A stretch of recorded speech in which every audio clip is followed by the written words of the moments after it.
He says we are ready. All right, well, thanks everyone for joining us today. Buyers Club Live, we have Jeff. If you guys don't know Jeff, Jeff has been in the real estate investing space for what, 20 years? Something like 20, yeah, over 20, but we'll leave it 20 plus. that? Okay. Long time. Has done everything from flipping, wholesaling, building rental portfolio, and his main gig right now is being an awesome property manager. So he is going to talk today all about property management, and um, there'll be time for you guys to just ask questions, pick his brain, whether you manage yourselves or have an outside company manage for you. Jeff will have all kinds of good nuggets to share. So, Jeff, on that note, I'm going to hand it over to you. Awesome. Awesome. Thanks guys for letting me talk. I enjoy this stuff when you do it for so long. Um, it's nice to be able to help other people, do the same thing, teach a little, it brings a lot of value to me to be able to share what I do and help others do it. Just as much as actually doing the business nowadays, and maybe more. So, I'm in property management. Really, property management is real estate investing 101. I mean, truthfully. And that's how I really looked at property management when I decided to really go all in on the management side in 21 or 22 is it is a way for me to do every piece of investing that that is that is included in this space, whether you're a rehabber, building rental portfolios, or a wholesaler. I kind of do it. A good management company does it all. We're like you know, the, um, you know, I don't know how to put it, but real estate investing in a box. So, meaning that we help people renovate properties. I know how to renovate properties. I've done well over 1,000 properties that I have been in charge of the rehabs, make-readies, whatever. So I can help people to know how to renovate, what not to make sure that you don't over renovate a property. Dream home syndrome. We just did a video on it. You'll see come out on social media next week, and that is falling in love with a property, right? Versus it's strictly cash on cash return or cap rate or renter demand, basing it off of feelings, which we instinctively will do sometimes. I know I bought 20 or 30 properties that I just liked, and it skewed my thinking to, that I can make this deal work. And they never do. It never pans out. So then we over renovate. Sometimes you will want to make it look extra nice, put in quartz countertops when a nice Formica that looks like granite will work in that area and bring you the exact same dollar amount. Or you want to pinch pennies and under renovate, thinking you're saving money, which is, I would rather you over renovate than under renovate. You will 5x your loss by under renovating that you will by putting too nice of cabinets and countertops in. So in management, like I said, it's investing 101. Whether you're managing for yourself, you'll need to it's about having the right renovation for the area and the price point, and knowing what you have to put in, what you need to put in to pass occupancy, and what the minimum you can do to renovate a property to bring in the best tenant in that area at the highest rent. Okay.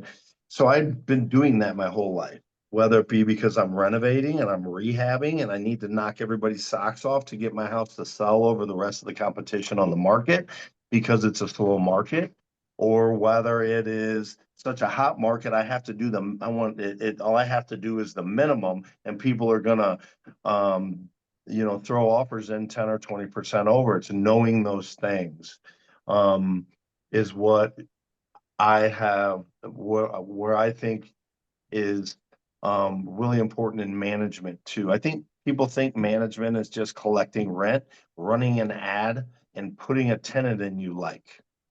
Okay, and really, if it's done right, if you're doing it right, you will educate yourself and know these things, right? There's more to it. It's preparation. It's having a system and having the discipline to stick by it.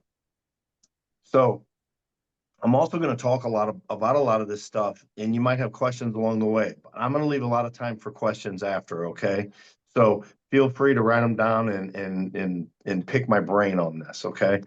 But so when I do a make ready on a property, whether it's for my property or for someone else's, we're factoring all that stuff in, okay? I am what is an item? So HVAC, I can fix it and make it work, but it's 20 years old.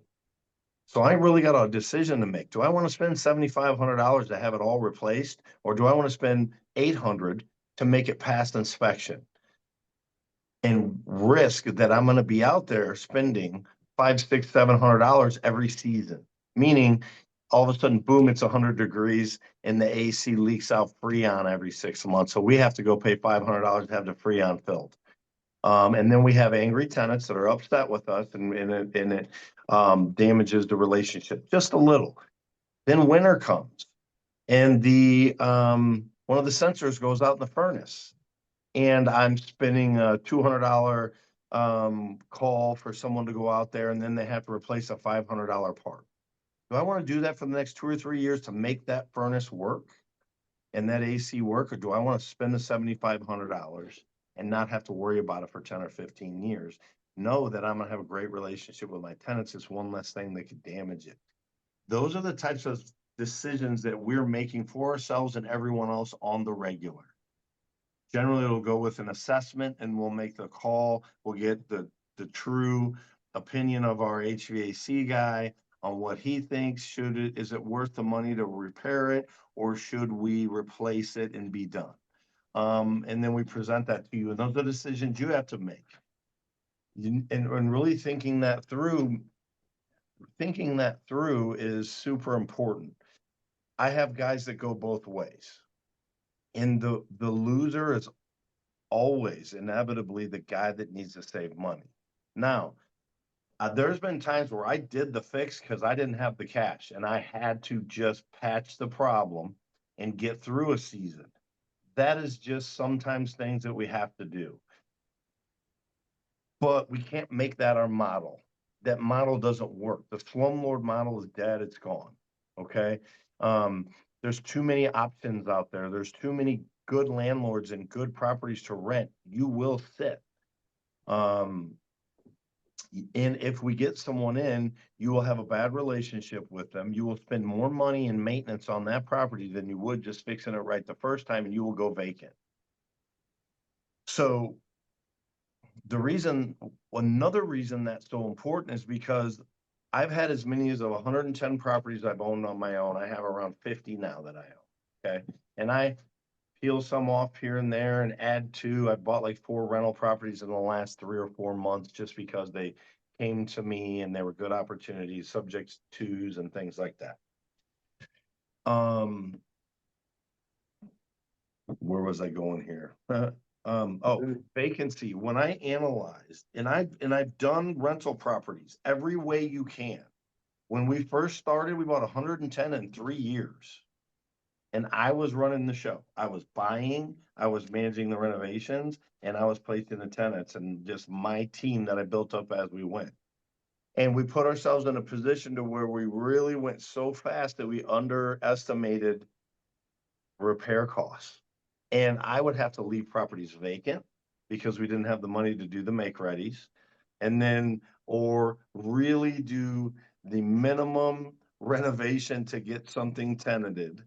And I really put ourselves in a position to where we struggled for a year or two because we just went too fast and I didn't have the cash flow and I didn't have the money in the bank to float this, right? It was a learning lesson. I generally learn everything on in the field, doing it, and a lot of times the hard way.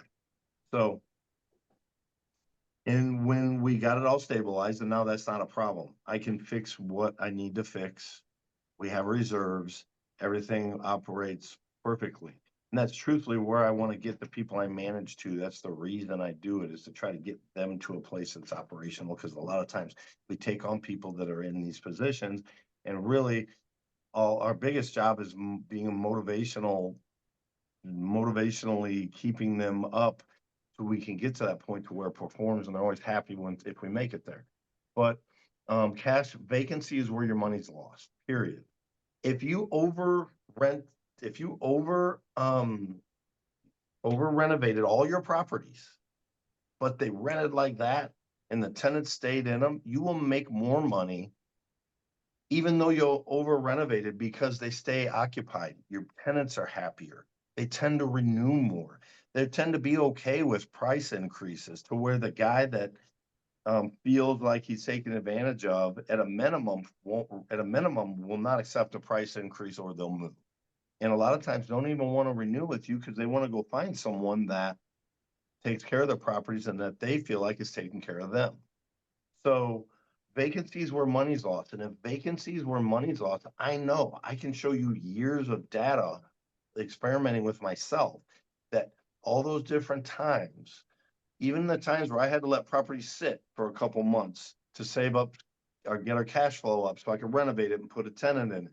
If I'd have taken out a big giant loan or 10 or 15% to make sure that never happened, I could have paid the loan off and cash flowed better than I did having 5 properties sitting vacant here, tenants moving out, having to do evictions because the only people you can find to put in properties that are under renovated or under that slumlord model is tenants that generally can't get in anywhere else. And so they, historically leave.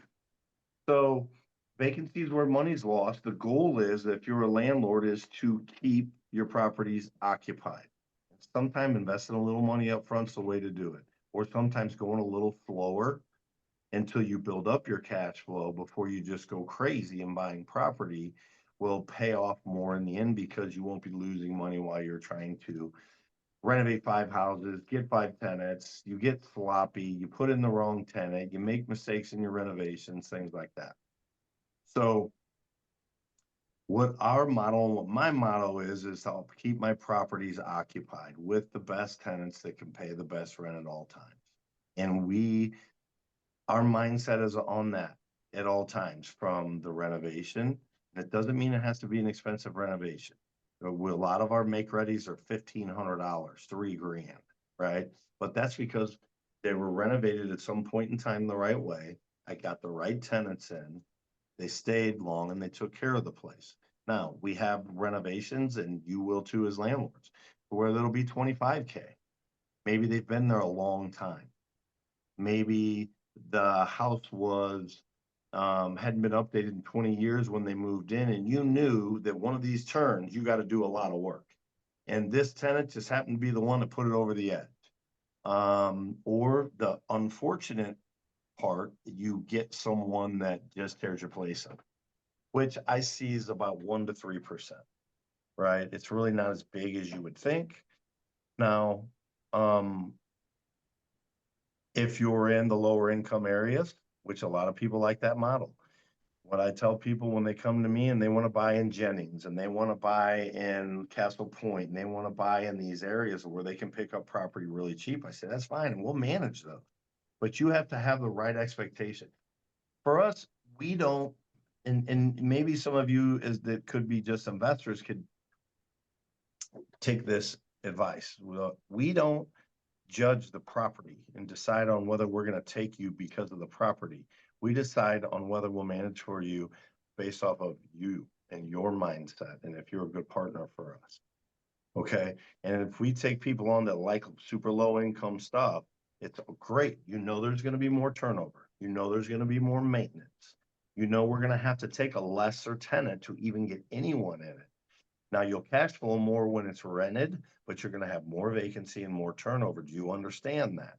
And if they're like, some of them will be, I can tell they're like, yeah, we know, but we still want it done really cheap. And that's a hard no for us. We're like, okay, you know what? We're filled up. We're probably not a fit for you. You should find someone else.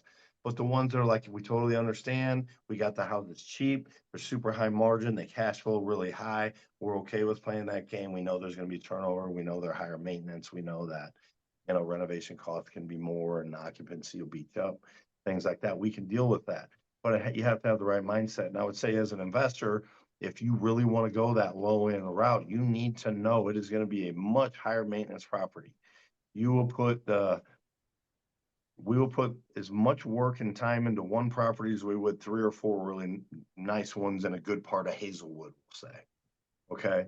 So having the right mindset going in, keeping vacancy down, and finding the right tenants. So now when it comes to screening tenants, for example, we had a lady that left us. She had 2 properties and she really beat us up, like beat my team up, like treated us like every problem that the house had was like our problem. Like we did it, right? Like these people weren't paying, we did it.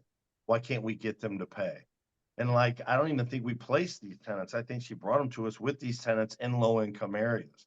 And she was just really rough and very, and kind of insulting and degrading to the team, like as if we're supposed to work magic or something. Well, we just stood our ground, did the very best we could, put a lot of energy into these properties, just tried to provide the best service possible, and she ended up leaving, which is fine with us. Okay. And because one sat vacant for months and months, we couldn't find a tenant for it. She made us do, actually, she said, she did these are the worst words you could ever use. So don't think like this or do this. Let's just get the occupancy inspection and see what they say we need to fix, which is a nightmare for many reasons. One is because the inspector is going to be pissed off that you even had him come over to the house when it looks like that, because he knows it's not going to pass. So he is going to light you up. And then you got a bad relationship with your occupancy inspector.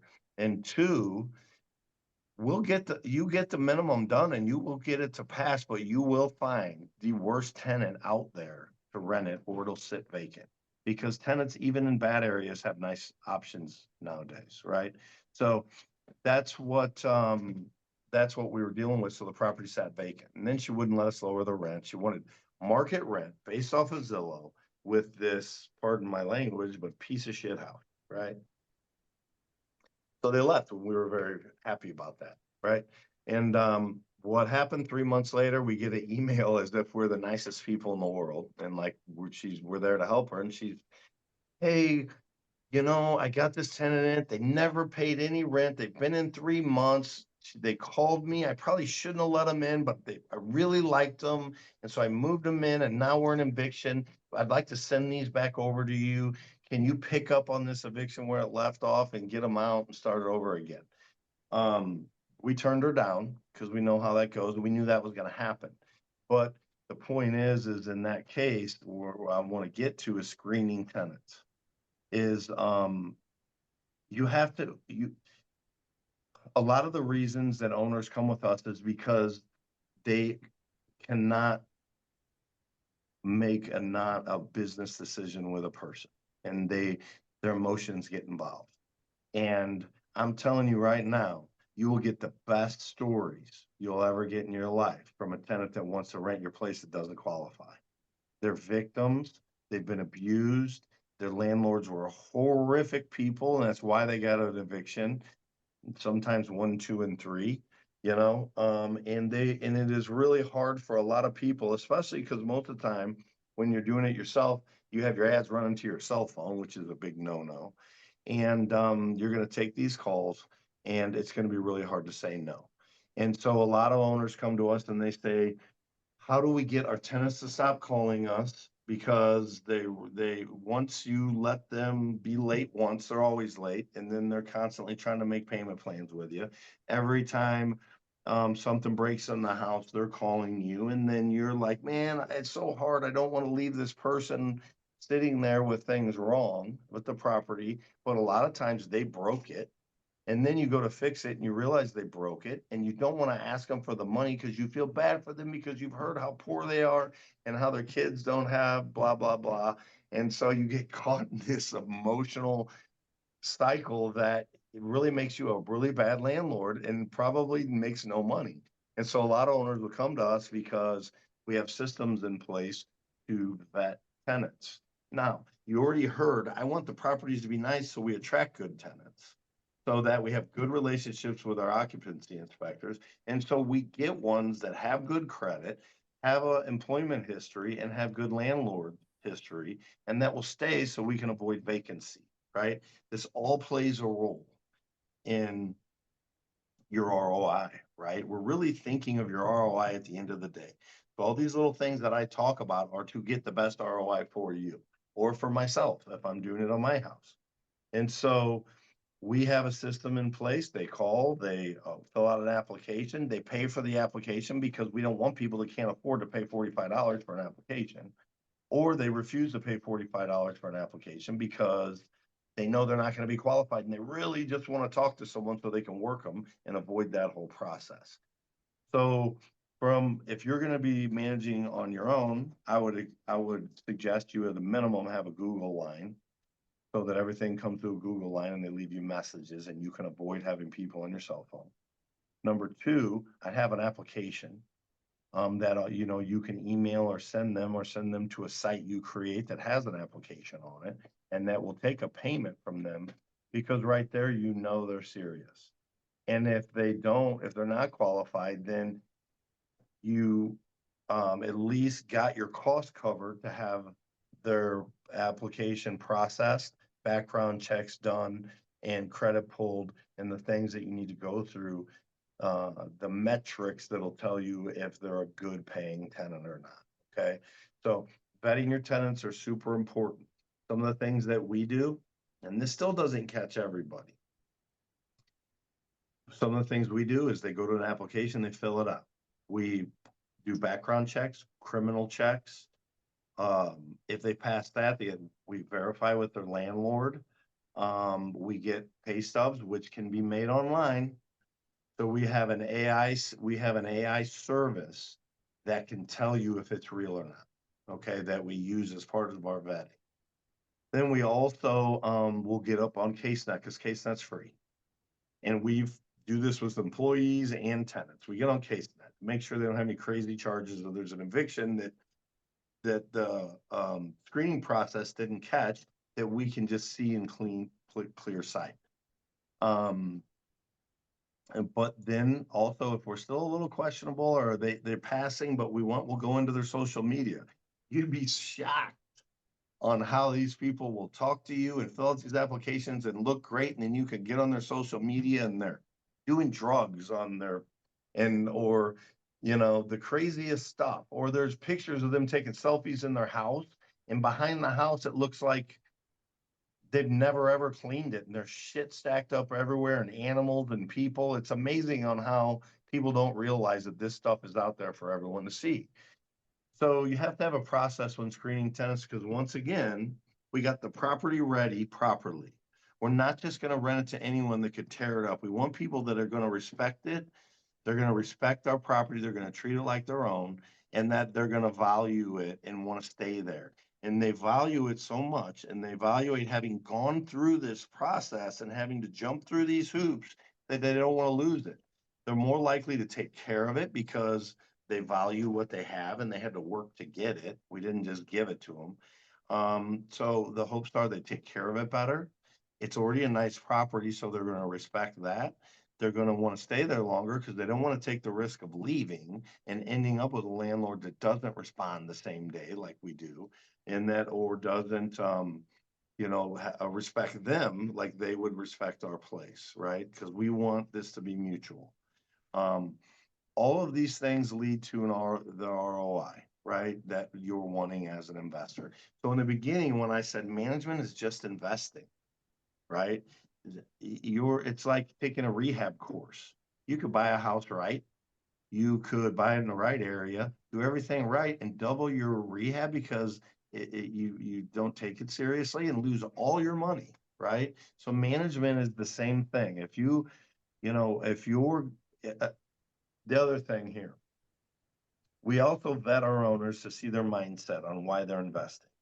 And I say that if you're doing it because you need a second job and you're trying to get Johnny another pair of shoes, it's not going to work for you and it's not going to work for us.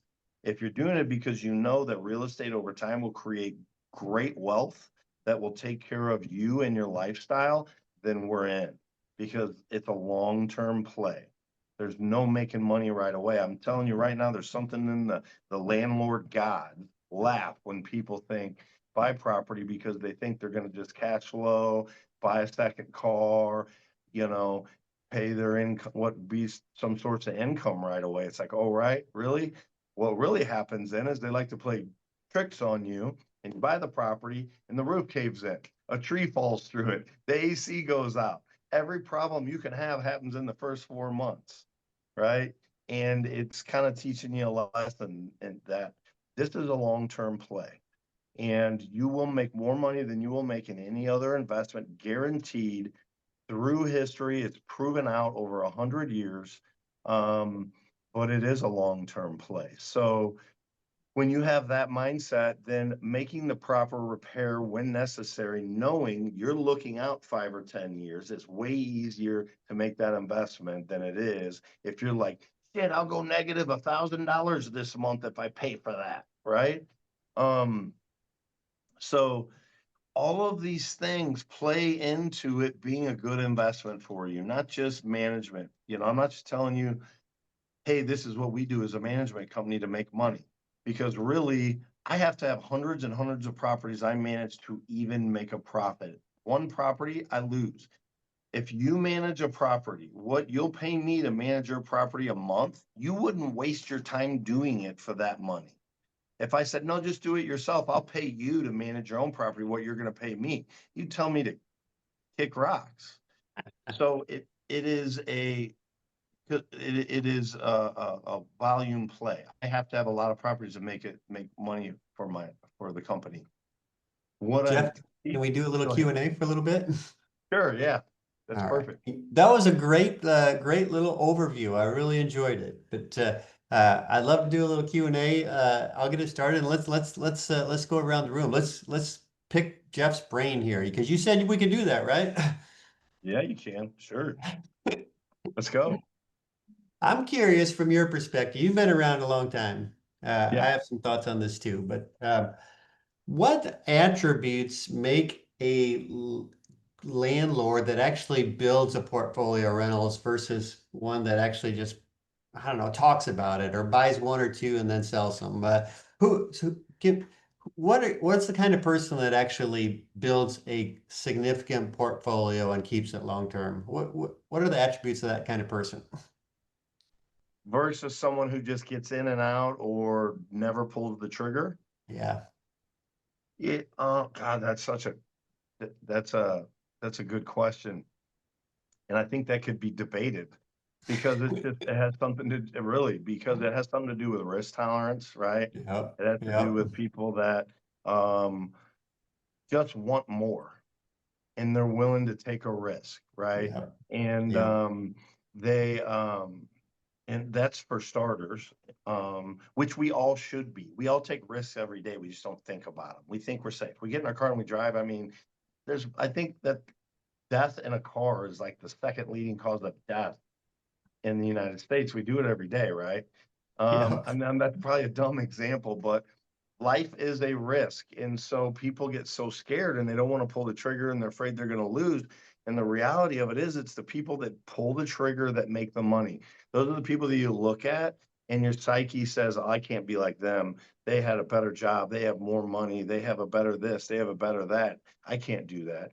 And the only difference between them and you is this, they just pulled the trigger. They just did it. They jumped in at some point and learned. I think that's a lot of it, Jeff. I agree with that. And Yeah. you and I both did it. Neither one Yeah. of us had any money at the time. We were No. both broke when we started buying our Yeah. rentals. I think a lot Terrible. of people think you got to have money to buy rentals, and it's not true. You got to have the commitment to do it. Yeah. Yeah. And anything I've done, I think I say this jokingly because some people know my background, and my background isn't, I don't come from money and I don't have an education, right? As a matter of fact, 10th grade is the last grade I finished, right? Because I got kicked out of school and I was a real shithead. My trajectory in life was not to do anything of have any success anywhere if you judge me by my childhood. But I always, I value it so much because, I got my shit together in my early 20s and just decided to be different and break some cycles that were in my family and just be better than all that. And I guess I wasn't educated enough or smart enough to know what I wasn't supposed to be able to do. Right? I didn't take the traditional pathway. I went to school, I followed all the rules, I got this education, went off to college and learned, because I think a lot of that is a little bit, you get indoctrinated into fear and what you can't do and what you can do and and I never taught that. So when I got into real estate, I just found the most successful real estate agent in my office and I started following them around, annoying the shit out of them, asking them questions. And I was going to do what they did. And I forgot all these things that I had going against me that I was supposed to hold me back. So I had an advantage over people, and that is that, you know, I, you know, I didn't I didn't have the same, you know, programming or growing up that a lot did, and it played in my advantage when and for other people, I'd like to just tell them, empty your head. You're an empty, I had this book and the first page was empty. And I used to say, open that book to that first page. And they'd go to page number 1. I said, no, the first page. And they'd look at it and be blank. And I'd be like, that's what you know. If you want to have success, that's what you know. Nothing. You're an empty vessel. Follow people around that have what you want. And so I think that that's an attribute that can be taught. You can adapt that mindset but it's hard for people to say, I don't know, right? That's an ego thing. I don't want to say, I don't know. I want to have the answers, and they don't want to ask for help. And so That was that's the good. type of person, the person that wants to build wealth and that is in it for the long haul is generally someone that just sees the vision and really is working on having discipline. Because Yeah. it's really easy, and you know this, Brian, to chase the next shiny thing. Yeah. Whether it be a new business strategy or a new car or a new thing. And if you Yeah. can stay disciplined, you will have everything you ever imagined plus some. Hell, I'm sure this is public knowledge, but you have, and if it's not, it is now, you got millions of dollars worth of real estate in Sedona. You probably never even imagined you'd have one house in Sedona, So Yeah. All it's, right, let's move on. Next question. How's the rental market right now? I'll just share from my perspective. I had very little turnover for the first 9 months of the year, but all of a sudden I'm having some turnover. So is that just me, or is there something going on out there that you're seeing too?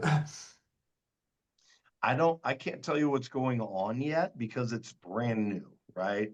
Um, but yeah, we're experiencing a higher delinquency rate than we were. Okay. That's what I'm seeing. Okay. Turnover, yeah, we were at a 70, we average around 70, between 75 and 80% renewal rate. And we Okay. keep between 75 and 80% of our tenants, which is really good.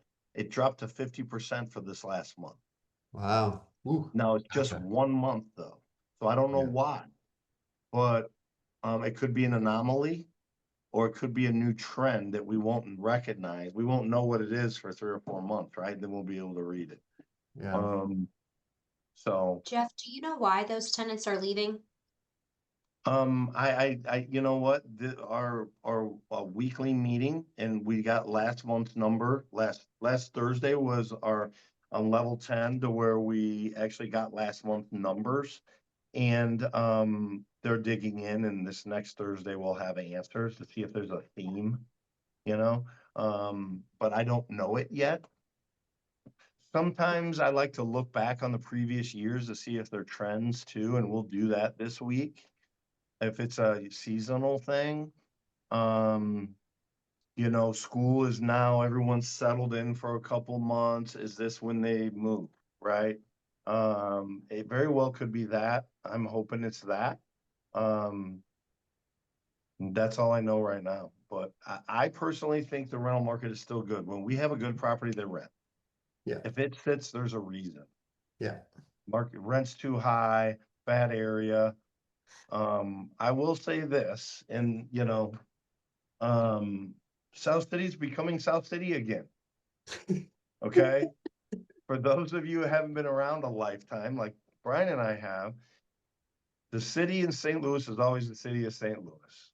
And then we get hot markets and it becomes trendy and values go through the roof and people want to live there.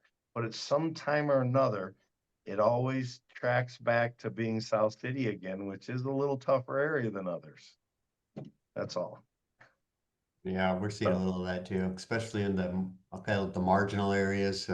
Good areas Yeah. of South City are still good, but marginal Mhm. areas are becoming South City again.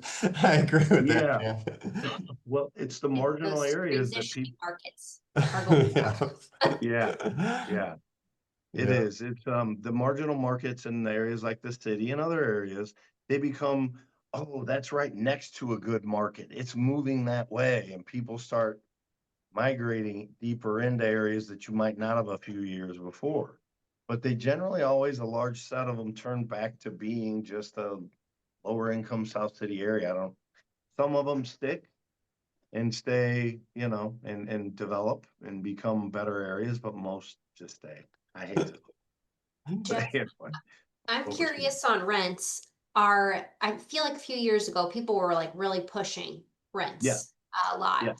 Do you feel Mhm. like you're seeing, are you Okay, having people have so luck pushing rents, or are you we kind of, measure that still. Okay, we measure that monthly. And we have what I believe to be a higher than normal rental increase rate. And it's honestly, and most people don't have this number, but we are getting between 4 and 5% every month. Our renewals are between 4 and 5%. Now, a few years ago, when everyone was trying to catch up because rent prices spiked, they would be higher than that. But normally it's like 1 to 3% is good, right? So, so that's $1,000 rent. You might get 20 or 30 bucks. That's great. We're between 4 and 5%. So if you're thinking you're going to get 100 or two on a house, then that probably sounds low, but we're still tracking at a pretty healthy rate on renewal rates. That was good. I was curious about that question too. What's your answer on the Section 8 versus market rent? You love Section 8? You hate Section 8? You love market? You hate market? Which one's better? Which one gets higher rents? What are your thoughts?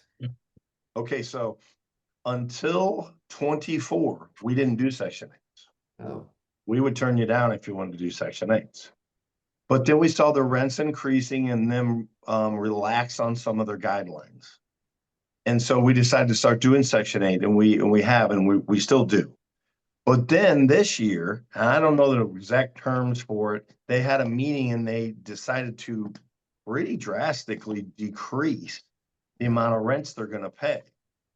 And I think what happened is they were getting low on people accepting vouchers like me, and they increased their rental rates. Everyone flooded back in, and they said, wait a minute, whoa, whoa, whoa, we went a little too fast, and now we're full again. Let's adjust them back down. So they've adjusted back down at least 10, 15%. So we still think market's better.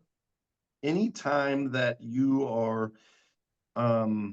anytime that you have a property and you're renting to a tenant and they can destroy it, then call Section 8 on you. And then Section 8 not pay you rent until you go fix the property that they've destroyed, or items that they've destroyed is bad, in my opinion, right? And so we don't like putting ourselves in that position. So if it's lower income stuff, we definitely put it out there for Section 8 and market. And then we just take the best tenant. If we have two tenants and they're both good and they're both equal, we go with the market over the Section 8, or at least suggest that to our owners, and our owners pick and we roll with it.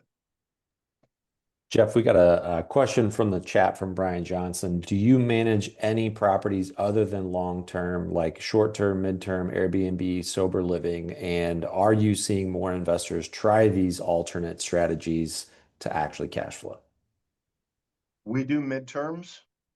And we will do things like sober living, things like that, that are more of a longer term model. Because the sober living generally has like I don't know the name of it, but we'll just call it a house general that runs it.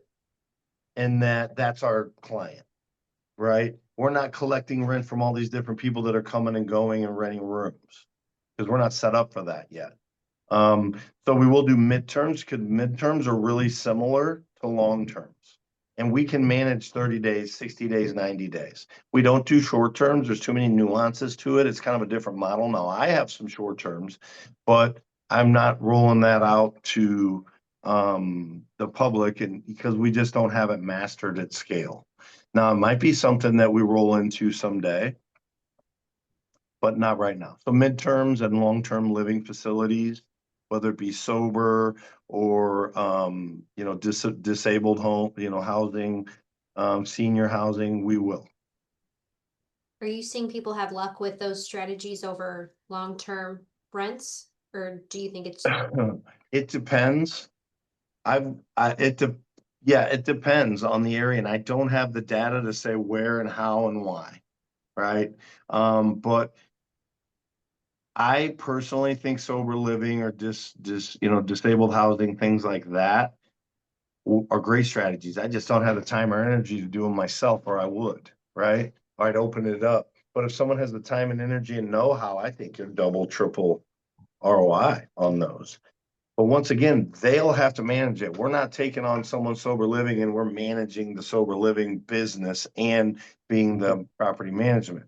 We will be the property management, collect rent from whoever's in charge, help them maintenance, on call, everything they would need, but they are running their own business. And now as far as others, I don't get a lot of those calls. I don't advertise what I just told you. So if I stumble across someone that asks, I would do that for them, but we don't advertise it. So I don't have enough data on that either to give you a great answer on what other people's success levels are. I personally think the sober living and disabled or retiree housing, whatever they call it, are great models for people that have the know-how and put in the time and energy to build it up. And then we can definitely take the burden of the day-to-day operations off of their hands for the properties and rents and things like that. Brian has a follow-up question. He said, if you could pick one neighborhood or zip code to focus on buying, where would that be? Well, there's a lot of ifs there. Give me Ladue, but they don't cash flow, so I'm not going to buy there. I think, I still like your Hazelwoods and Florissant, right? We still have a lot of success there, but in a perfect world, if I could find St. Charles City properties, because they're so smaller and you can still pick some up, but they're a diamond or they're a needle in a haystack. But you're asking me perfect world questions here, right? How about St. Charles City because it's still in St. Charles County, better schools, and the city has got some lower price point properties. I'd get on the fringes of South County, right? There's lots of little fringe pockets that aren't as high, expensive as Fenton, but still are Fenton. They're kind of close, not in the complete shit show of Afton, but still in Afton, just on your cusp. So it'd be your South perimeters, your St. Charles counties. I like Jefferson County, honestly, on the St. Louis County side. I just like those areas that are kind of B areas next to an A, not exactly a C, because I also believe in buying, cash flow is awesome, but I will take a area and a nice house for less cash flow and less cash flow, but also comes with less maintenance, comes with less turnover. Make-readies are cheaper, tenants are easier to work with, appreciation is higher versus higher cash flow, higher turnover, higher maintenance, so on and so on. But not everyone can jump right into that pool because it's a little more expensive. But in a perfect world, I'm on the fringes of A's and B's is where I would like to look. I'd like to find that diamond in the rough of that house. It's awkward or is a slab, but is in a better area and I can just make it nice and know I rent it and it's very hands off. Yeah, I think Jeff, you said it well. I think it just depends on what your goal is. If your goal is you need cash flow and you want to create a lot of doors, you're buying in a different area than if you Yeah. like I don't need a ton of doors. I'm super picky and I like nicer Yeah. areas with more appreciation. So I think Yeah. it just depends on what people are wanting. Yeah, and if I was just starting, I would be on the fringes of your C minuses, and B minus, right? I'd be buying on the deep areas of Hazelwood, close to Florissant. I'd be in Florissant on the, maybe not, not, closer to Bell Fountain where I can kind of be straddling two areas. One that would be where I can buy cheaper because I'm close to this lower end area, but the property brings a little more value to me and I get better tenants because I'm kind of still in this Florissant or this nicer school district pocket real close to another one. If I was brand new and I was trying to build cash flow, and then like you said, everyone has their own place they're starting from, then you can start feathering in nicer homes as you build cash flow and balance your portfolio out. Yeah. So can I say something, Jeff? Go for it, Merle. Well, I did do the lower price points, and some of my first houses were Granite City, Illinois duplex, and bought for 30,000 or whatever. But absolutely, I'm 1,000% in St. Charles, and I absolutely am at $300,000 up to about 375. When I worked twice as hard with all the BS. And the people in the price range, I don't do evictions. They take care of their house. They're on time with, and they stay longer. I average 4 to 5 years. So, and a lot of them for me as a realtor turn into buyers. But I just don't. I just think the low end stuff, maybe it's a good way to start. My brother had one 8 family in St. Charles. And he did collect a rent, and he goes in there, and the guy hung himself, and I just don't have problems with. And then once I get beyond 375,000, I think it's a little harder to get my return that I want. But that's my sweet spot is 300,000 to about 375, and have great luck with them. That's awesome. What are your- What kind of rents are you getting on those houses? I have some, got one in St. Peter's, $2,700 a month. Got several 2,500. Most of mine are above 2,300 a month, up to 2,700. And again, never seem to have a problem with them. It's always the ones under 2,000 a month. And when Dairy Queen goes on strike, then they can't make their payment, and they have more ruckus in their life. Dairy Queen had a strike? Yeah, they weren't going to sell ice cream for like 2 weeks, and so all my renter. Well, I'm just saying it doesn't take much to upset their apple cart. Whereas the people who can afford 2,700, usually they're professional, both work, whatever. But like I said, many of them turn into buyers for me. Awesome. We can't all be Merle. Everybody tells me that. I mean, what? Merle, No, thank Merle, you. I'm Those with you, are buddy. my favorite kind of houses. Heck yeah. I will tell you this. I will give you I will throw this little nugget out there. I have an Airbnb in St. Peter's. Okay. Now I made it nice. Beautiful granite counters. I did it all. Decorated it nice. And we pull between $5,000 and $6,000 a month consistently year over year on that thing. And my rent would probably be $2,500, $2,600. And I was shocked because this thing is just off of history.